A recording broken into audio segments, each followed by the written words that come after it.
বললেন ঠিক আছে তাহলে আমার সঙ্গে চলুন। চলতে চলতে এক সমুদ্রের কিনারে আসলেন। আসার পরে এবার দেখলেন নৌকা নাই, দূরে একটা নৌকা দেখা যায়। মাঝি আসলো এই পাশে, হযরত খিজির আলাইহিস সালামকে দেখে চিনতে পেরেছেন। বলতেছে আল্লাহর পয়গম্বর, আপনি বুঝি ওই পারে যাবেন? বলে হ্যাঁ। তাহলে আমার নৌকায় উঠুন, কোনো উজরত দেওয়া লাগবে না, টাকা দেওয়া লাগবে না, পয়সা দেওয়া লাগবে না, আমি আপনারে পার করে দেব। খিজির আলাইহিস সালাম বললেন আমি একা নাই, আমার সঙ্গে তো আমার মেহমান আছে। মাঝি বলল অসুবিধা নাই, মেহমান সহকারে আপনি নৌকায় উঠুন, কারো টাকা দেওয়া লাগবে না। এইবার মুসা আলাইহিস সালাম সহকারে যখন নৌকায় উঠলেন, নৌকা চলতেছে চলতেছে চলতে চলতে হঠাৎ করে হযরত খিজির আলাইহিস সালাম নৌকার একটা তক্তা খুলে ফেলায় দিলেন। সুবহানাল্লাহ, নৌকার একটা তক্তা খুলে ফেলায় দিলেন। এইবার নিচ থেকে যদি নৌকার একটা তক্তা খুলে ফেলা দেওয়া হয় তাহলে পানি প্রবেশ করবে না ভাই? হযরত মুসা আলাইহিস সালাম রেগে গেলেন, গরিব মানুষ বিনা পয়সায় আমাদেরকে পার করতে চাইল। আল্লাহ পাক এই ব্যক্তির এত প্রশংসা করলো জ্ঞানের, আর এত মহাজ্ঞানী হওয়ার পরে এই লোকটা ক্ষতি করলো কেমনে? মুসা আলাইহিস সালামের মনের ভিতরে প্রশ্ন জাগ্রত হলো। মুসা আলাইহিস সালাম প্রশ্ন ধরে রাখতে পারলেন না, সঙ্গে সঙ্গে খিজির আলাইহিস সালাম বললেন আল্লাহর বান্দা খিজির, আপনি এই ব্যক্তির সর্বনাশ কেমনে করতে পারলেন? তক্তা কেন খুলে ফেলায় দিলেন? খিজির আলাইহিস সালাম বললেন মুসা, আমি বলেছি আগে আপনি আমার সঙ্গে চলতে পারবেন না, প্রশ্ন চলবে না। কি চলবে না? প্রশ্ন চলবে না। মুসা আলাইহিস সালামের সঙ্গে সঙ্গে আবার মনে পড়েছে, ওহ আমি তো ওয়াদা করেছিলাম প্রশ্ন করব না।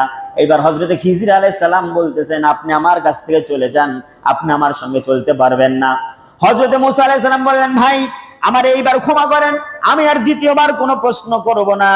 বলে ঠিক আছে। এইবার আবার পথ চলতেছে, চলতে চলতে হঠাৎ করে সমুদ্রের সমুদ্র যখন পার হওয়ার পরে একটা এলাকায় আসলেন। আসার পরে দেখেন একজন বালক, ছোট্ট ছেলে খেলাধুলা করে। খিজির আলাইহিস সালাম তাকে ডাক দিলেন, এমন জোরে একটা আঘাত করলেন বালকটি জায়গায় মারা গেছে। মুসা আলাইহিস সালাম চিন্তা করতেছে, না বালক ছেলে, ছোট্ট বাচ্চা, এ বাচ্চা কি অপরাধ করলো? আরে এমন মহান জ্ঞানী ব্যক্তি বাচ্চাটাকে মেরে ফেললো। মুসা আলাইহিস সালাম আবার প্রশ্ন করলেন, ভাই খিজির, আপনি তো এই বালকটিকে কেন মেরে ফেললেন? ছোট্ট বাচ্চা, এর কারণে কি আল্লাহর কাছে জবাবদেহি করতে হবে না? হযরত খিজির আলাইহিস সালাম বললেন, মুসা, আপনারে বলেছিলাম প্রশ্ন চলবে না, আপনি আবারও প্রশ্ন করলেন, কন্ডিশন আপনি ফেল করলেন। এখান থেকে চলে যান, আপনি আমার সঙ্গে চলতে পারবেন না, আপনার কাছ থেকে আমাকে এখানে পৃথক হতে হবে। মুসা আলাইহিস সালামের আবার মনে পড়েছে, ওহো আমি তো ভুল করে ফেলাইছি। দেখবে মুসা আলাইহিস সালাম বললেন, ভাই আমার আরেকবার সুযোগ দেন, আর প্রশ্ন করব না। এইবার পথ চলতেছে, চলতে চলতে হঠাৎ করে এক মহল্লায় গেল। মহল্লায় যাওয়ার পরে হযরত খিজির আলাইহিস সালাম বললেন, আমরা ক্ষুধার্ত হয়ে গেছি, আমাদেরকে কিছু আপনারা আহার করান, আমাদের মেহমানদারি আপনারা করান, আমাদেরকে খাবার খাওয়ান। ওই সম্প্রদায়ের লোকেরা বলল, আমরা আপনাদেরকে মেহমানদারি করাতে পারবো না। কোরআনে হাকিম এইভাবে বলে, ফান্তালাকা হাত্তা ইযা আতায়া আহলা ক্বরিয়াতিন ইসতাতআমা আহলাহা ফাআবাউ আন ইউযায়্যিফুহুমা ফাওয়াজাদা ফিহা জিদারান ইউরিদু আন ইয়ানকাদ্দা ফাআকামা ক্বালা লাউ শি'তা লাত্তাখাযতা আলাইহি আজরা। জনপদের লোকেরা বললো, আমরা আপনাদেরকে মেহমানদারি করাতে পারবো না। এরপরে হঠাৎ করে দেখলো জনপদের লোকেরা, ওদের মাঝখানে একটা প্রাচীর আছে, ওই প্রাচীরটা হেলে গেছে। হযরত খিজির আলাইহিস সালাম ওই প্রাচীরটা তিনি সোজা করে দিলেন, কাজ করে দিলেন, সঙ্গে তারাও কাজ করলো। কাজ করে দেওয়ার পরে ওই জায়গা থেকে ফিরে আসতেছেন। মুসা আলাইহিস সালাম এই দৃশ্য দেখে রাগান্বিত হয়ে গেলেন, বলতেছেন, ও খিজির আলাইহিস সালাম, আপনি এই সম্প্রদায়ের উপকার কেন করলেন? এরা তো আপনাকে খাবার খাওয়ালো না, মেহমানদারি করালো না, ডাইরেক্ট মুখে জবাব দিয়ে দিল মেহমানদারি করাতে পারবো না। এরপরও আপনি এদের কেন উপকার করলেন? আবার উপকার করলেন। এরা যেহেতু ইচ্ছাকৃতভাবে মেহমানদারি করাবে না। আপনি যেহেতু কাজ করেছেন এর বিনিময়ে তো কিছু নিতে পারতেন, উজরত তো নিতে পারতেন, পারিশ্রমিক নিতে পারতেন, তাও তো নিলেন না। হযরত খিজর আলাইহিস সালাম বললেন, আল্লাহর পয়গম্বর মুসা, আপনি আমার সঙ্গে চলতে পারবেন না। আগেই বলেছিলাম এখান থেকে আপনার সঙ্গে আমার বিচ্ছেদ হয়ে যাবে, আপনি আমার সঙ্গে চলতে পারবেন না, কারণ প্রশ্ন ছাড়া আপনি জীবনেও কোনোদিন থাকতে পারবেন না, এটা আমার জানা কথা। সুবহানাল্লাহ। কারণ কি জানেন, মুসা আলাইহিস সালাম প্রশ্ন করবেন, এটা স্বাভাবিক। কোন নবী তার দৃষ্টিতে যদি অন্যায় দেখতে পায়, দৃষ্টিতে যদি ধরা পড়ে কাজটা অন্যায়, ওই অন্যায়ের প্রতিবাদ না করে কোনো নবী থাকতে পারবে না। এটা হচ্ছে নবুয়তের অন্যতম একটা শিক্ষা। নবুয়ত আল্লাহ পাক নবীদেরকে দেওয়ার পরে জাতির কল্যাণে কাজ করার জন্য তাদেরকে বলেছেন, এবং বলেছেন এই কাজ করতে গিয়ে যত বৈরী পরিবেশ আসবে, সমস্ত বৈরী পরিবেশ আমি আপনাদের সঙ্গে, আমি বৈরী পরিবেশে আপনাকে সহযোগিতা করব, কিন্তু অন্যায় দেখার পরে চুপ করে বসে থাকা যাবে না। বলুন সুবহানাল্লাহ। মুসা আলাইহিস সালাম যতই বলুক আমি প্রশ্ন করব না, কিন্তু প্রশ্ন না করে থাকতে পারবেন না, কারণ তার দৃষ্টিতে এই তিনটা কাজ যেটা এটা নেহায়েত অন্যায়।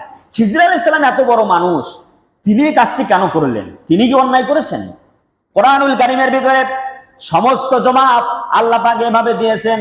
এরপরে খিজর আলাইহিস সালাম হযরত মুসা আলাইহিস সালামকে বলতেছেন, ক্বালা হাযা ফিরাকু বাইনি ওয়া বাইনিক সাউনাব্বিউকা বিতা'বিলি মা লাম তাসতাতি আলাইহি সাবরা। হযরত খিজর আলাইহিস সালাম বললেন, হাযা ফিরাকু বাইনি ওয়া বাইনিক, আমার এবং আপনার মাঝে এই জায়গায় পার্থক্য হয়ে যাবে, প্রাচীর হয়ে যাবে, বিচ্ছেদ হয়ে যাবে, আপনার এরপর আমার সাথে চলতে পারবে না। সাউনাব্বিউকা, এখন আমি আপনাকে বর্ণনা করে শোনাবো, মা লাম তাসতাতি আলাইহি সাবরা, আমার অতীতের যে সমস্ত কাজে আপনি ধৈর্য ধারণ করতে পারেন নাই, ওই সমস্ত ঘটনাগুলি এখন আমি আপনাকে এক্সপ্লেনেশন করে, ব্যাখ্যা করে, বিশ্লেষণ করে আপনাকে আমি জানাবো। কি জানাবেন? আল্লাহ পাক এভাবে বলেন, খিজর আলাইহিস সালাম কি বলেছিলেন? এই পুরা ঘটনাটা লম্বা সফর আল্লাহ পাক রব্বুল আলামিন পুরাটা কোট করেছেন, উভয় নবীর কথোপকথন। আল্লাহ পাক বলেন, আম্মাস সাফিনাতু ফাকানাত লিমাসাকিনা ইয়ামালুনা ফিল বাহরি ফাআরাদতু আন আইবাহা ওয়া কানা ওয়ারাআহুম মালিকুন ইয়াখুযু কুল্লা সাফিনাতিন গাসবা। প্রথমে যেই নৌকার তক্তা খুলে ফেলে দেওয়া হয়েছিল, হযরত খিজর আলাইহিস সালাম বলেন, আল্লাহর পয়গম্বর মুসা, আল্লাহ রাব্বুল আলামিন আমাকে বিশেষ জ্ঞান দান করেছিলেন, জ্ঞানের মাধ্যমে আমি জানতে পেরেছিলাম আমরা যেই সীমানা অতিক্রম করতেছিলাম ওই সীমানাটি ছিল একজন জালেম বাদশার সীমানা।